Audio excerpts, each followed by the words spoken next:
Welcome to Your Life and Legacy, the show where we explore how faith, wisdom, and intentional decisions shape the life you live today and the legacy you leave tomorrow. I'm your host, Christopher Nudo.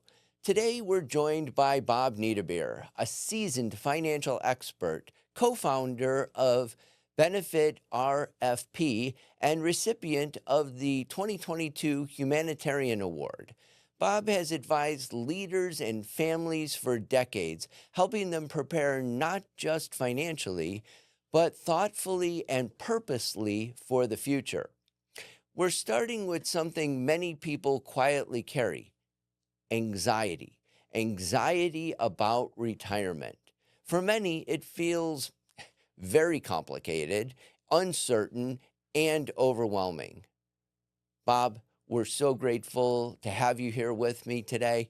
Let's begin by bringing clarity and calm to this important season of planning. The problem facing many people, including myself, is that retirement planning feels complicated, and it feels like uh, I'll never truly know if there's going to be enough or if I've done enough. So why in this sphere of retirement planning do so many people have this black hole of uncertainty? I think anything that has fear around it for people comes from a position of not being truly educated on how to manage it. And we spend a lot of time doing concierge programs for people at all levels of their incomes. Most of the people I work with are folks that have already created quite a bit of wealth. Now they're looking to either shed themselves from a business, kind of getting ready to retire. And some of the wealthiest people that you'll ever meet really have, like you say, a black cloud around this, an unknown, and that provides the fear. And so what we do through our concierge programs is make sure people understand how saving for themselves for retirement. And these days, retirement's going to take about 25 to 30 years, which is equal to about the same time you're going to spend working during your career. And we just lay out a roadmap for them so they understand, so their spouses understand. We educate people on how to reduce or eliminate taxes during retirement when they take the distributions out. And once people have the education, they have the knowledge, they understand truly what their needs are for their specific situations. Uh, the fear subsides; it goes away, and fear for me is just a motivator, meaning there's something that I've got to learn. There's something I have to step forward and understand.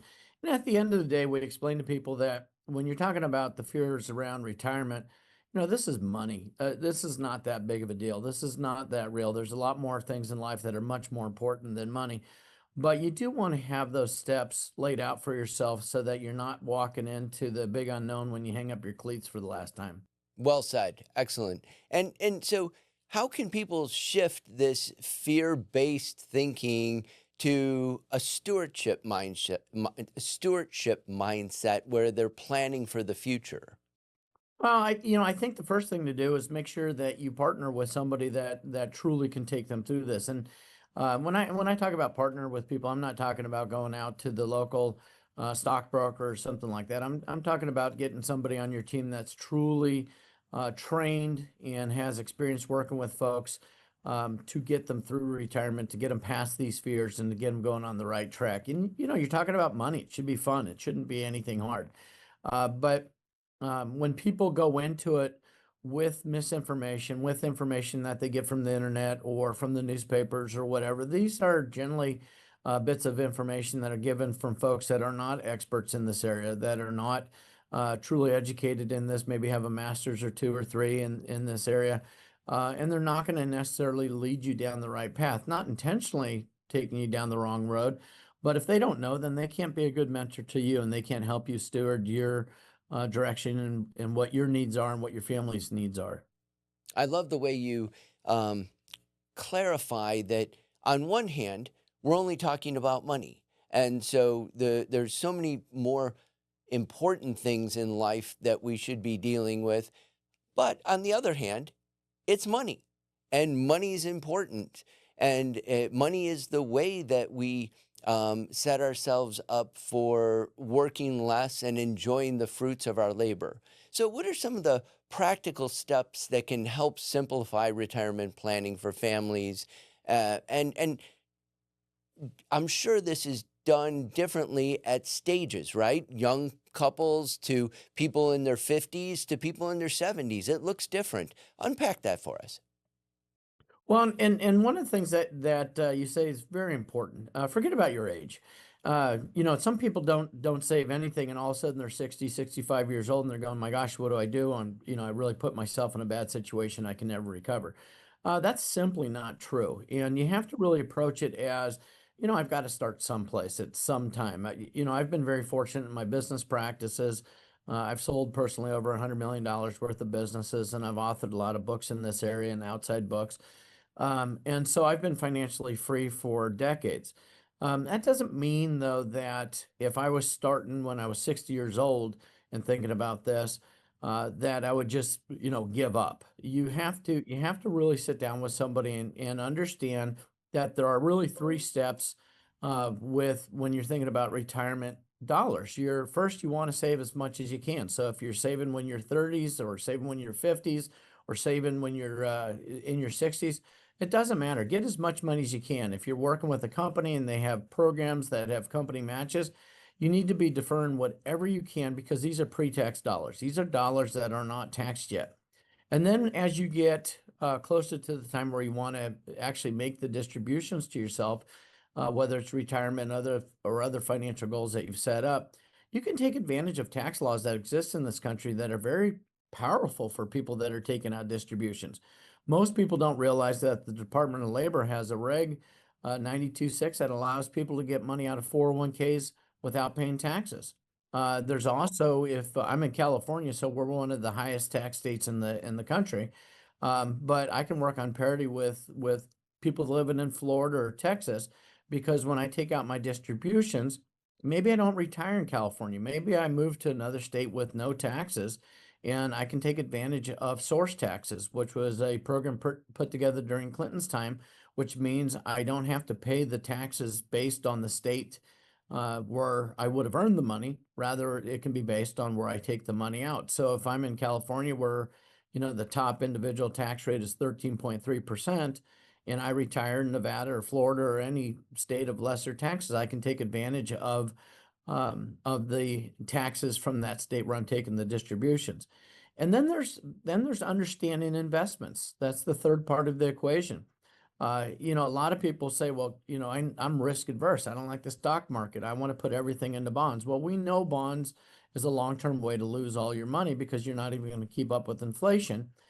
So if you have, let's say you have 30 years of retirement, let's say you have longevity and you want to retire when you're 65 or, like a lot of people are doing, retiring when they're 70 years old now, you really have three periods of time.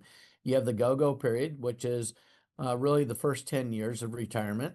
It's where you got most of your money. You're still young enough. You feel good. You're out traveling the world.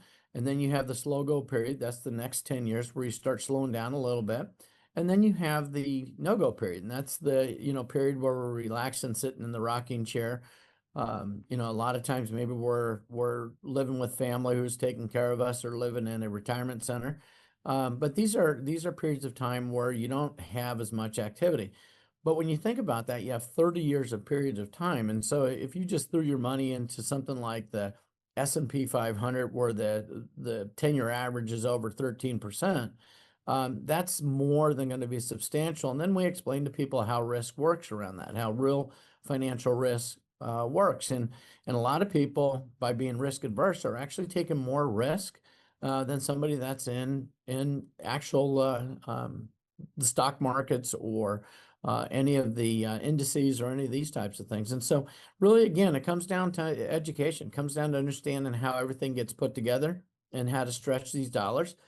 We also explain to people, you hear a lot of negativity in this country about the Social Security programs. And I'll tell you from my experience of doing this for over 35 years and working with people at all levels of the spectrum, the Social Security is probably the best annuity that's ever been created on the face of the earth. It's the envy of the world because, you can get to the dollars to support you through the rest of your life.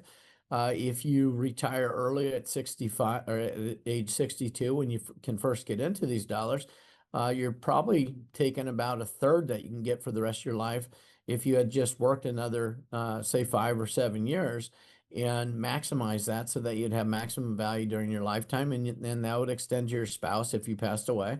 So there's a lot of benefits out there, but again, it's not simply I got to save some dollars for retirement. There's a lot of benefits, a lot of tax rules, a lot of Department of Labor regs and ERISA rules that actually benefit you, that you can take advantage of. And once you do this and you understand what your real replacement needs are during retirement, now all of a sudden you can take a deep breath. You can say, it's going to be okay. I've had plenty of people come to me, with a couple $100,000, and that's all they have saved for that, and they're 65 years old and they are flat out freaked out. And yeah, I'll be the first to tell you, you need a couple $1 million saved for retirement, and it's not that hard to get there once you know what you're doing. But at the same time, once you understand the values of what you have, whether it's large or small, we can help you get across the finish line so that you have maximum value. There's an equation out there that's been out there for as long as I can remember, Christopher. It's you take $1, you double it every year. For 20 years, you'll have $1 million. You take that same exact equation, you put in a 40% tax bracket, you'll have about $12,000. And people are shocked by that equation. Nobody knows this equation better than the IRS. And so rather than lose those dollars to be compounded by the IRS instead of on your own portfolio, we teach people how to reduce or eliminate those taxes so that they maintain those dollars. They maintain that human life value. The other thing that we do quite a lot is sometimes people get themselves into a bad situation where they've saved nothing and they need to have quite a bit because they have longevity. We'll bring in the banks. The banks are great about putting together programs that enable participants to utilize dollars from the banks that can be paid off through death benefit or those types of things. But they can fund your retirement program just like you would fund a house or anything else so that you can live out the rest of your life in comfort and what you're used to living in. And then everything gets trued up upon your death. So there are a lot of options to help you. That's great. Yeah. Well, for sure, what we're recognizing here, Bob, is there is a plethora of options, and you are well schooled at educating. What we're going to do is up next, we're going to talk about how your financial decisions can become a reflection on your values and faith.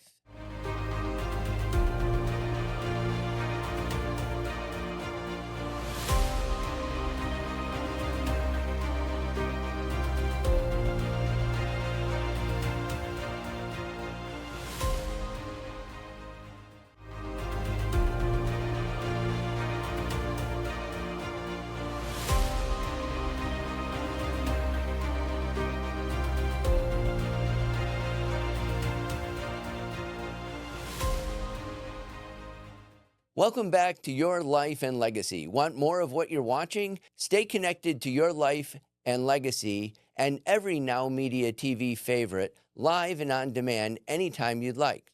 Download the free Now Media TV app on Roku or iOS and unlock non-stop bilingual programming in English and Spanish. On the move? You can also catch the podcast version right from our website, nowmedia.tv. From business and news to lifestyle, culture, and beyond, Now Media is streaming around the clock, ready whenever you are. Welcome back to Your Life and Legacy, and we are here today with Bob Niederber, and we're turning to a question many people don't stop to ask. Do my financial decisions actually reflect what I believe and I value most? Amazing. This is just, Bob, the problem facing many people is that their financial decisions don't match their values. And it often feels like money choices are made on pressure instead of purpose. You and I both discussed how we're both Bible believers and the Lord controls our life, but yet we know so many people, including myself, at times where I let money decisions redirect my core values and my faith. What do you do to help people stop from drifting away from these personal, deep convictions they have in their faith? Well, for me, it's an easy question because I'm very faith driven, and I've had the opportunity, as you know, Christopher. I've traveled the world. I've been through Qumran, been into where the Dead Sea Scrolls were found, and traveled all over those parts. So I've really studied um, Christianity, its beginnings, understand kind of the plight of life that people go through from all areas. And for me, it's always been a guiding light. So, I know a lot of people will use it as I'm going to treat others the way they treat me, the golden rule, those types of things. I probably take it a lot deeper than that, just because of my experience and some things that I learned, especially when I did the Dead Sea Crawl, the Devil's Abyss, which was very spiritually driven, very eye-opening to that part of the world. And a lot of information came to me from, where Jesus started from, and kind of the direction he went, and how he became so magnified. But I use that every day, and I had people would say, oh, it must be awful, but I'll share with you. I had the fortune of growing up in a family where I had a Down syndrome sister. She taught me much more about just religion, but values of how you treat other people that are different. I saw people treat her differently. It doesn't matter where you come from, what your background is, what your purpose is, as long as it's a good purpose and a good direction. And you have such a long amount of time to, always stay on top of that. I do a lot of charitable givings to organizations that help others. I've always done that. It's been a main factor in my life. I probably get some of my best internal heartfelt feelings from doing that, seeing how helping others can really help themselves, and in turn that helps them continuously help others along the way. I'm sure that really helps in your family values too, right? Y yeah, I mean, the people we often hear the saying, "More is caught than taught," and you leading by that example is demonstrating to, the next generation really an intentional way of living. And speaking of that, what role does intentional planning play in helping families live out their values financially? Like, so what do you see as it relates down to your clients and then their children? Well, I can tell in 10 seconds when I'm talking to somebody what their intentions are. If somebody gets on the phone with me, or a face-to-face meeting, or a Zoom call, or whatever it may be, and their goals are just about themselves, I know I'm what type of person I'm dealing with. If I have somebody that comes in that the first thing out of their mouth is, I have others that I want to help, I want to make sure I provide for, I want to do some things for, I want to leave a legacy for, that's a very different conversation. And so you can really see the heart from what people are telling you when you're having these conversations. And then you just have to take out the time to map out what's important to them. What are their goals? Who do they want to help?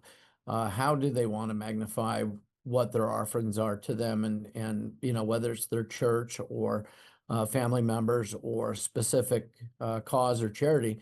That's where we then start to do financial models based on what they want to leave as their legacy. And I love working with those people because it's off the map. You're all over the place. Some things really surprise you. But when they're leading from their heart, you always know it's going to be a very positive, very grounded conversation. Now we just have to provide the roadmap to help them get to those points. Excellent. I love that. How can faith guide decisions around spending, saving, and giving? I mean, I think you really touched on it there, but people often want to put spending, saving, and giving in their own like buckets, but aren't they interwoven, and aren't they ultimately controlled by your faith? Yeah, it always starts there. There is no separation for most people I know that I've had the good fortune of working with that are faith driven.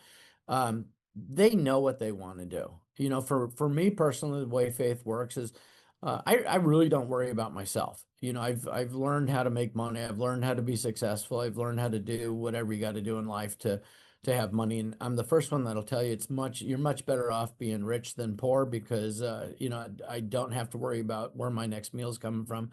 But that's really not my guiding light. My guiding light is making sure that my family knows where their next meal's coming from, that my charities that I work with know that they're going to be okay and that they're going to be taken care of, and they understand the models and how to magnify that and how to get the growth around that.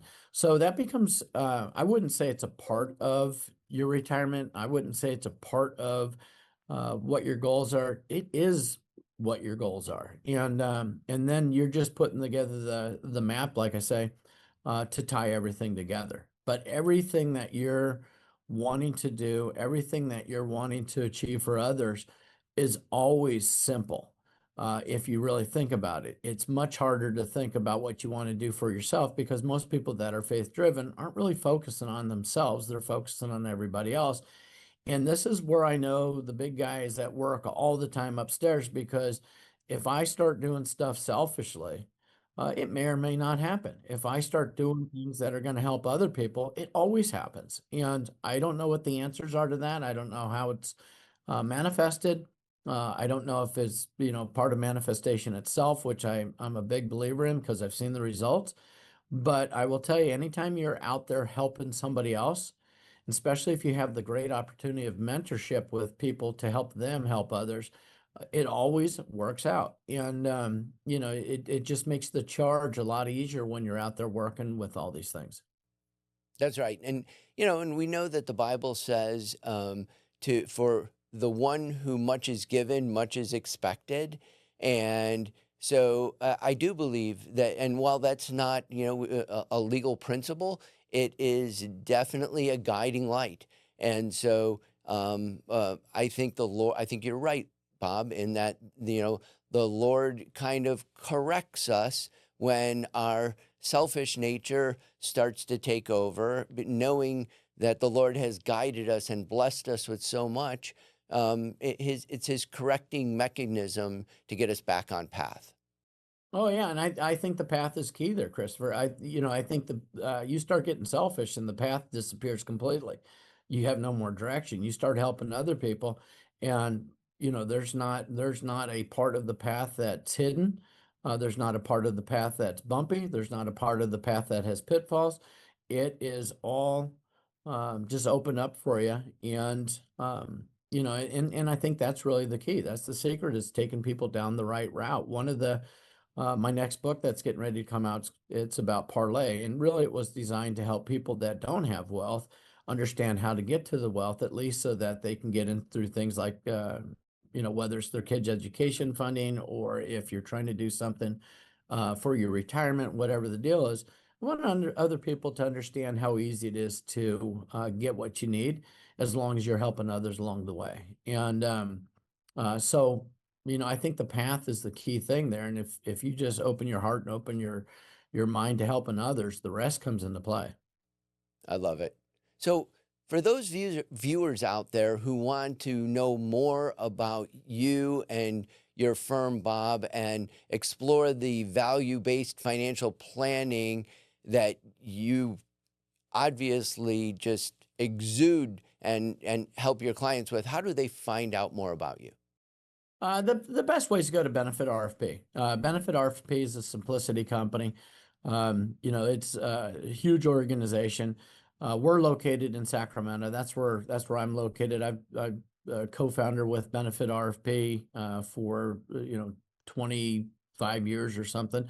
And if you just go out to www.benefitrfp, you can track us down through the site. There's all kinds of information, all kinds of data that you can use to track us down. If you want to set up a conversation, we're happy to do so. We have a huge team. We manage a ton of different individual and business portfolios for all the way up through the Fortune 100. So we're very broad in our reach. And we don't do any marketing. So, these are all just referral based conversations, kind of like today, where we'll get referrals based off of the conversation. We like to keep it that way. We want to keep it simple. We want to keep it fun. Again, we're talking about money. It shouldn't be a tough conversation.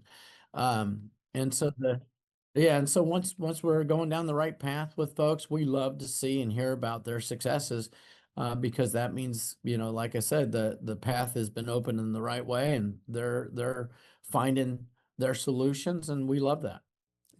Wonderful. Coming up, we'll talk about how preparing today can protect tomorrow's family stability.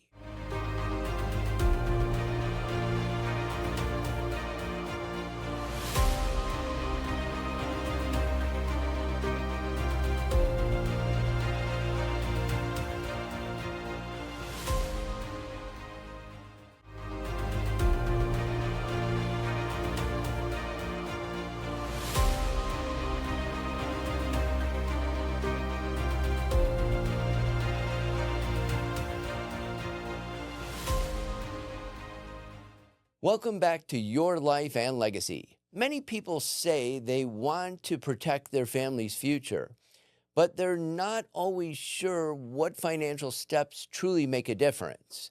The problem facing many people is that they want to protect their family's future, and it often feels hard to know which financial step truly makes the difference.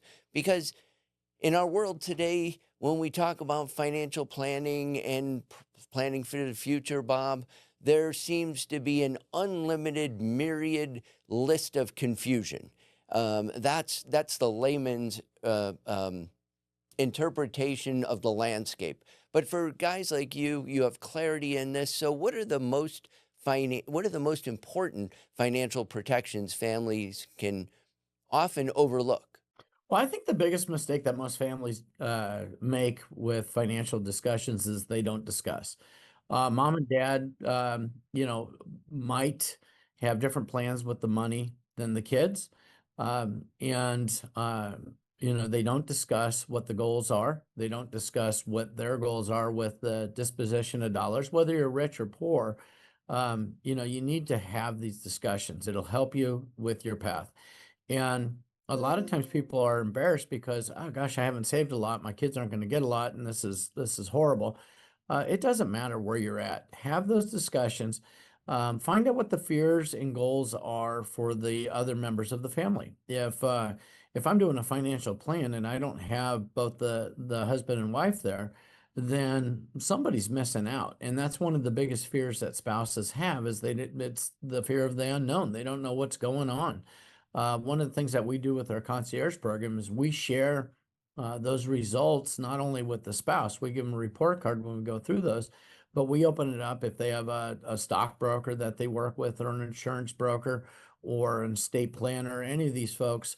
We bring them into the fold, because we want to make sure everybody's on the same page. That way the intentions are brought out properly. The other thing that when we go through and we do this and we open up these discussions and people start discussing amongst their own family members, or if it's a business, their business partners, those types of things, now everybody's on the same page. Everybody understands not only how to maximize the values that they have, whether it's little or big, but also how to then transition it properly, and then how to do the distributions properly, so that not only are the folks that you're working with being protected, but anything that's going to be after their demise is going to be handled properly based on their goals, based on their needs.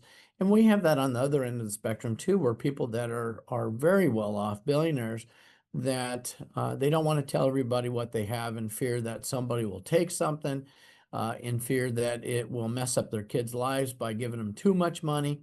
So again, it's really about communication. It's about just being open with it. It doesn't matter where you're at with whatever point that you're on. And I always let them know, and kids always remind me too, beneficiaries always remind me, that they don't really care about mom and dad's money. They just care about mom and dad. Well, and you bring up communication, and I want to expound upon communication, because I've always said that planning ahead, whether it would be estate planning, financial planning, retirement planning, all the things that are all rolled up in this conversation, It truly is a love language because at the end of the day, you are planning ahead for the care of somebody else. Because often it's a succession. We're going to leave it behind and we're going to do it in such a way that it cares for others. So, um, what help us out from the financial aspect? Um, why is planning ahead one of the most caring things you can do for someone that you love? Because it's because of that love that you have for them that you take the time out to plan. If I'm just getting started, and this is when you're probably at your poorest point, when I'm just getting started as a 20-year-old and I have children and I have no money, if I don't do any planning and God forbid something happens, I'm in a car wreck and I die, I missed out on an opportunity to think about them. I missed out on putting life insurance in place, and it can just be the cheapest term on the face of the planet to cover the extreme events. But as I go, as I start increasing the amount that I have saved, now it becomes more of a discussion of, okay, I'm going to leave some assets once I'm done. But in the meantime, if I am done quicker than I thought, I still have some life insurance on there. It might not be the original term that I started with, but I'm going to have something I'm going to leave people. So I'm always thinking about it. It's not a secondary thought, it's a primary thought. How am I going to feed the family today? How am I going to feed them, when I'm 60 and I'm taking money out? And then how am I going to feed them once I pass on? These are all ongoing thoughts that you have. And it's just like anything else. You're trying to raise kids to be caring, loving, nurturing people like yourself. And so you have to demonstrate that for them. So you have to educate them by communicating with them. And if you don't know the answers and you have to bring in outside experts, bring the children, bring the family into those same discussions so they can also learn from that. It's not something they teach in schools. It's something that you learn as you go. And I've never gotten anywhere financially, prosperous by myself. I've always had people around me. And I've always made sure I've had the best people around me so that I can achieve the goals and directions that I want to. And it's the same with any other family member just getting started. I don't care if you have, just two nickels to rub together and you're just getting started. Surround yourself with people that have expertise. Surround yourself with people that can get you there and communicate that and keep those communications open and teach your children that the key to everything is really proper communication. And speaking of people, we have two types of viewers that are watching with us today. We have the employee and we have a lot of business owners. And both of them intersect at employee benefit and retirement plans. And so explain to our viewers the role of these employee benefit and retirement plans as long-term family security for those employees. Well, the biggest area that we focus on as a company are executive benefit plans. These are for very wealthy people, high income earners, people that own businesses, public company shareholders, those types of things. And what's key with that is when you're thinking about their concerns, a business owner very rarely thinks of themselves first. I know, the media doesn't do a good job of portraying this properly, but they usually think of all their executives first. They think of everybody else that's helping build the organization that they just happen to have the shares in. And so when you use these plans, you utilize it and giving them the opportunity to set aside dollars on a pre-tax basis without limits so they can set aside a bunch of money so they can have the financial freedom when they retire or when they come up to the kids' education, whatever the goals are. Um, one of the biggest areas that we utilize these plans with is during times of business succession. And most business owners, when they go to sell a business, almost all of their net value is tied up in those companies. And so it's a big risk. It's scary for them. It's a big job.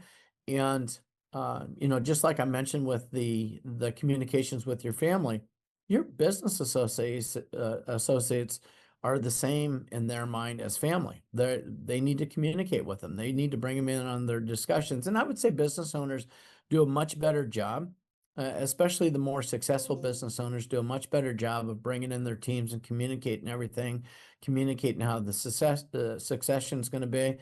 And The reason that's important is it takes away that fear of, when Charlie or Susie retires, what's that going to mean for me? Am I going to be left out in the dust? No, you bring them into the plane, you bring them into the fold. If they're your top people, you want to make sure they're well taken care of.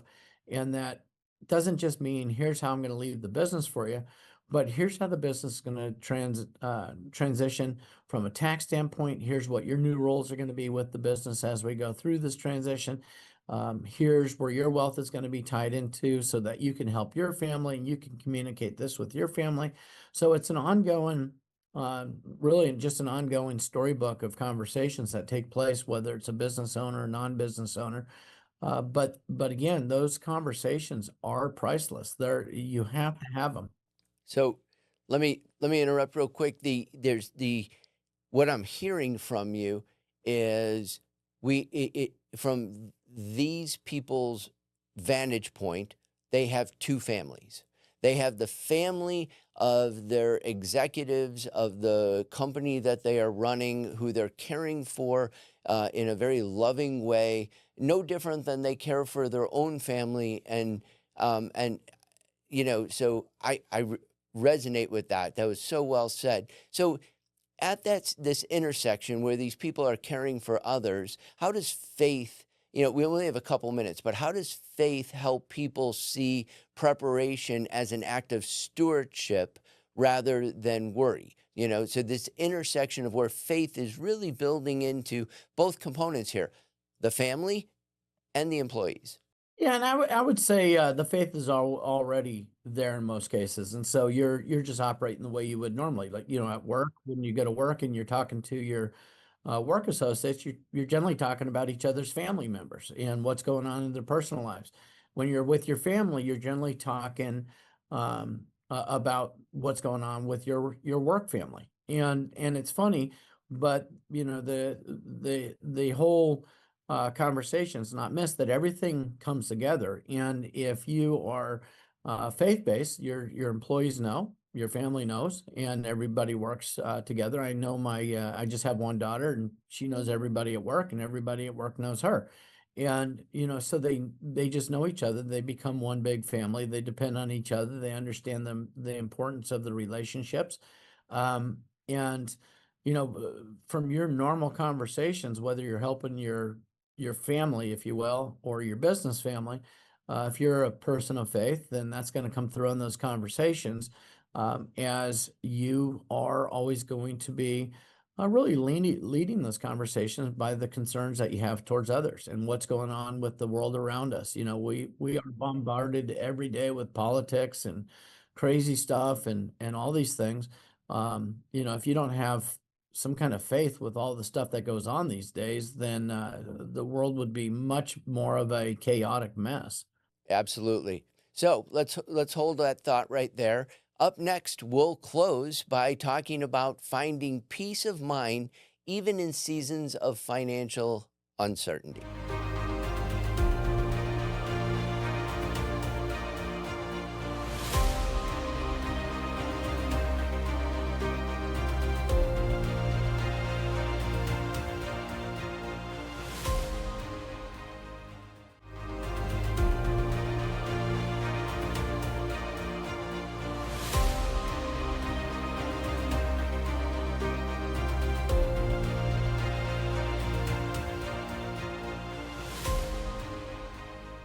Welcome back to Your Life and Legacy.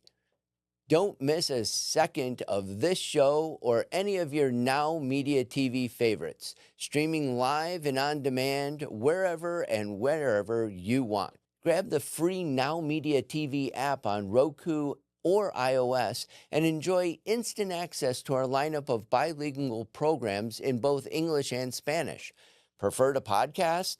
Listen to Your Life and Legacy anytime on Now Media TV website at nowmedia.tv. Covering business, breaking news, lifestyle, culture, and more, Now Media TV is available 24/7, so the stories you care about are always within reach. Welcome back to Your Life and Legacy. In our final segment, we're talking about something everyone longs for: peace of mind. especially when the economy or personal circumstances feel uncertain. The problem facing many people is that economic changes create fear, and it often feels like financial security is always just a little out of reach.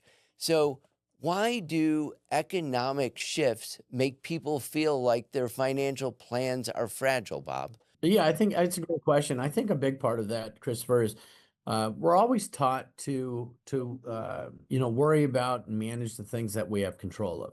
And when you're talking about the economy, I work with probably 10 or 11 different economists, and a lot of things they talk about are things that are outside of our area of expertise or control. And so now all of a sudden you come into the housing crunch or the Y2K where the computers were going to kill us all, or Black Friday when the stock market just drops and nobody understands what's going on.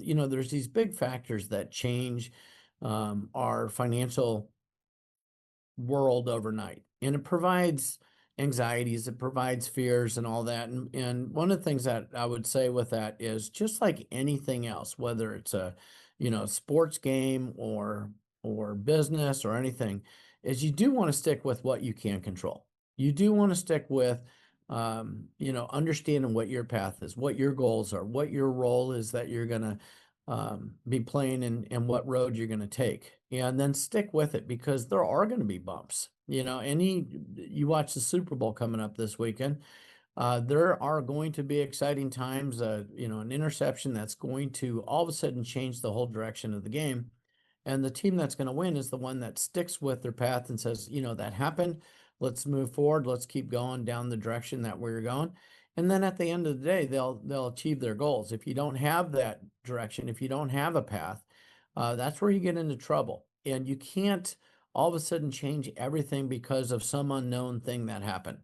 Um, we're working with a president right now who can change the roadmap on people's finances overnight with the tariffs or anything else that they come up with. We can't control that, but we can stay on our path, and we can also know what to do. And part of being on that path is knowing what to do when there is turmoil that's out of your control. Right. You're saying stay on your game. And I love the football analogy.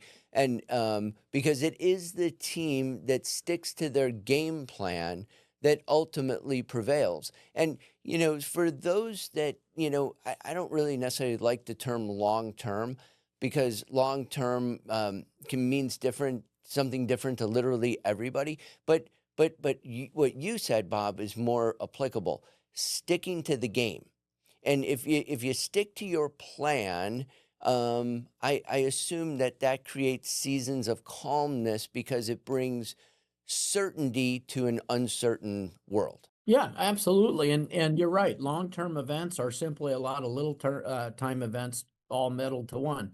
And if you have your string of here's what I'm going to do from A to Z on the long term, and here's what I'm going to do when little short-term events happen, then and how I'm going to adjust, then that's part of your long-term path, and you're going to be successful. But it is a matter of just staying on track, staying on course. The world can be hostile sometimes, and we're seeing that in America right now with a lot of different things, generally politically motivated.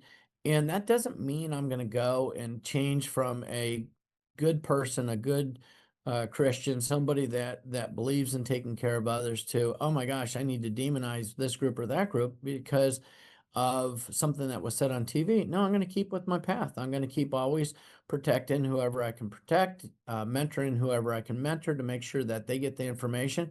And then things will shake out, things will calm down, things will get back into orderly fashion. And at the end of the day, I'll be right on goal. I haven't changed anything. And so, you don't change your personality. You don't change your financial goals. You don't change a lot of things if you have a long-term premise set aside for yourself where you're following, but there are going to be adjustments that you make along the way for sure.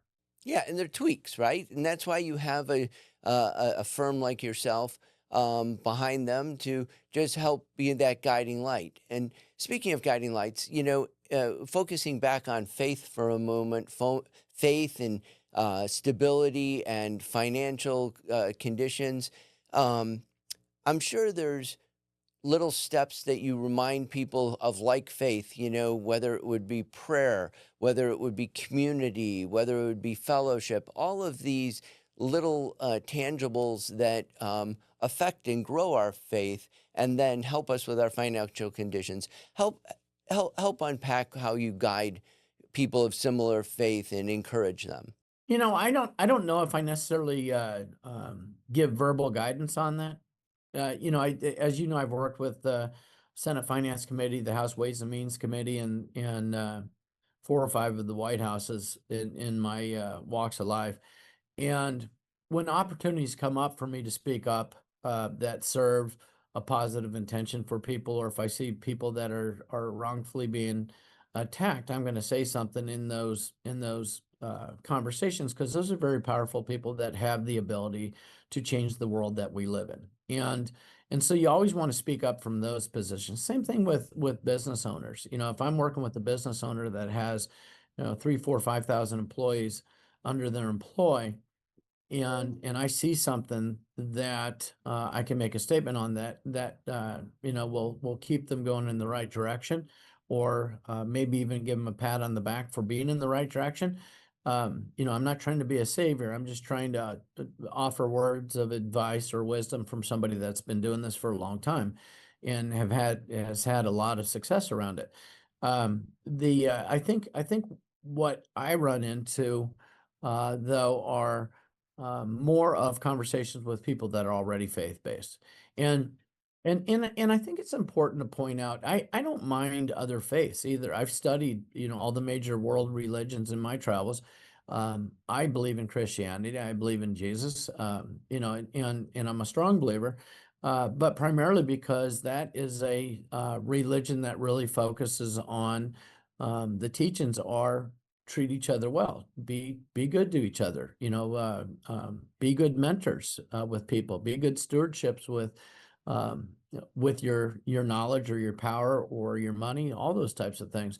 And anybody that, regardless what faith they come from, if they have the same underlying basics, I'm all for. The only time I ever get into a real big disagreement with somebody that I really can't work with is if they come from a religion that preaches hate or ill will or something like that to other people. And I know there's been people, quote unquote Christians, that have gone down some bad paths. And I call them imposters in my mind, because at the end of the day, you can't be Christian and treat people bad. You can't be Christian and misuse resources that are there to help other people, all these different things. And people get off track, and they'll make mistakes. And I understand giving people a second chance and making themselves right again. But I don't think I really search out necessarily to find them. I just identify and work with folks that identify with a positive, proper direction. And and I try and be a good player within that community. Excellent. And that is your call, and it is so clear that that is your calling. Bob, this has been such a reassuring and insightful conversation. Please remind our viewers again how they can follow your work and continue to learn about your faith-centered financial planning. Well, thank you, Christopher. It's always a pleasure, and thank you for your time today. Remind us again about it. What was the website? Benefit RFP, like requestforproposal.com. Fantastic. So, Bob, you have brought such wisdom, clarity, faith-filled perspective to a topic that feels heavy and overwhelming, for sure. And today we've learned that retirement planning doesn't have to be driven by fear, that our money choices can reflect our values, that preparation in the act of love and that peace of mind is possible even in uncertain times. To everyone who's watching, your life is being written one decision at a time, and your legacy is shaped not just by what you leave behind, but how you faithfully and thoughtfully live today. I'm Christopher Nudo, and this has been Your Life and Legacy, where we help you live with purpose today and leave a legacy that lasts for generations.